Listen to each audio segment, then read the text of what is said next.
My name is Rena Hoffmeister, and welcome to my presentation over virtual reality and education. During this presentation, I will cover virtual reality, some of the most popular forms of learning, information about how virtual reality is used in an educational forum, and the discussion that covers any questions and gaps in research that appeared while writing the literature review. Virtual reality can mean a lot of different things when someone refers to it. Virtual reality in its most simplistic form is an immersive simulation. The next section of this presentation will cover what virtual reality is and how it works. Virtual reality has three main features, which include interaction, immersion, and imagination. Interaction refers to the interaction between the user and the system. In most cases today, this interaction is between a user and a head-mounted display that the user wears. Immersion is measured by how involved and immersed the user is in this virtual world. This can be shown by studying how well the user focuses while interacting with virtual reality. Imagination is a very important aspect of virtual reality. The fact is, we have yet to tap into a lot of the functionality that virtual reality is capable of. At this time, we are only limited by our imaginations. The goal of virtual reality is to have a user be able to interact in a fully immersive experience. Virtual reality systems are designed to simulate real-world inputs to a user. These inputs can be one of many sensory neural circuits, including sight, sound, or touch. Some simulations can even interact with the sense of smell. The most common way of experiencing virtual reality today is through a head-mounted display. This provides a user with a highly responsive and immersive experience that creates visual and auditory input. In the head-mounted display, in the front of each eye, there is a small physical display. This is placed behind a magnifying lens, which creates a virtual image at a fixed distance from the subject's eye. A display of this is shown on this slide. These images are adjusted and displayed separately for each eye. The small differences in the images that are displayed for the two eyes create the ability to have depth perception in virtual reality. This is one of the most difficult parts of creating a realistic virtual simulation. The ability to have a vivid perception of depth is known as stereopsis, and is what creators of virtual reality systems strive for. There are still a lot of issues that need to be figured out before virtual reality will be able to be more prevalent in the public sector. The biggest challenges facing virtual reality right now are balancing functionality with comfort, creating something that is intuitive and easy to use, providing a product that is available to the public, and lastly, providing a product that is affordable. Functionality struggles with stereopsis when a person that needs corrective vision uses a head-mounted display.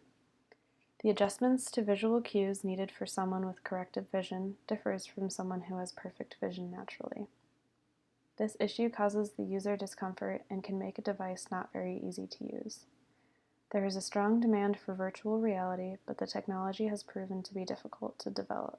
Because of this, virtual reality systems have limited availability. Since it takes a lot of time and energy to develop virtual reality systems, and the parts to assemble the systems are expensive, affordability becomes an issue with virtual reality as well.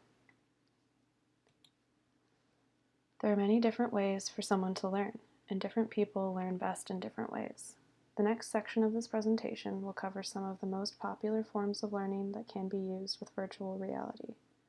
I will cover observational learning, activity-based learning, social learning, and exploratory learning.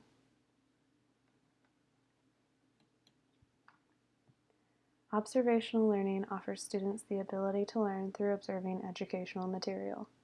In virtual reality, this can be done by accessing virtual schools, virtual representations of museums, historical locations, and much more. Observational learning uses visual simulations to learn about different things. Activity-based learning happens when users learn through an active and constructive process. The abilities that virtual reality has offers hands-on educational experiences that can help facilitate this learning approach. By actively participating in educational activities, activity-based learning leans on the fact that interaction is a highly successful way to learn. One common subcategory of activity-based learning is game-based learning. This refers to creating educational games for a student to play. This usually results in increased motivation, engagement, and enjoyment in a student's learning experience. Social learning provides an educational experience that helps develop ideas while interacting in a social setting. Virtual reality can help a user experience presence and cooperation of others across the physical boundaries in the world. Social learning is known to help students who are outgoing and get motivated by learning with others. The collaborative potential of virtual reality is vast, with the abilities for students to explore virtual environments by themselves, with classmates, or with teachers. The ability to learn with others will only grow through virtual reality. Exploratory learning happens when a student is able to learn through exploration and experiences. This form of learning is especially great in virtual reality because there is so much to explore. By exploring and researching questions and topics, a student is able to become invested in the learning experience, which can help the student remember the information better in the future. Virtual reality has been used for educational purposes since the early 1960s, when Asmund Lardell created a dummy that provided training for mouth-to-mouth resuscitation. The first use of digital virtual reality was a flight simulator created in 1966 that was used by the United States Air Force in order to train pilots. Since then, virtual reality being used for educational purposes has been growing in popularity in both the private and public sectors. Interaction with educational virtual reality systems encourages active engagement for a student. This allows for the potential for a student to explore and learn at their own pace. This can give students the ability to potentially repeat lectures to allow them to understand material better. While there are issues with implementing virtual reality in education due to availability and affordability for the majority of educational systems right now, there is hope for future implementations of virtual reality in education.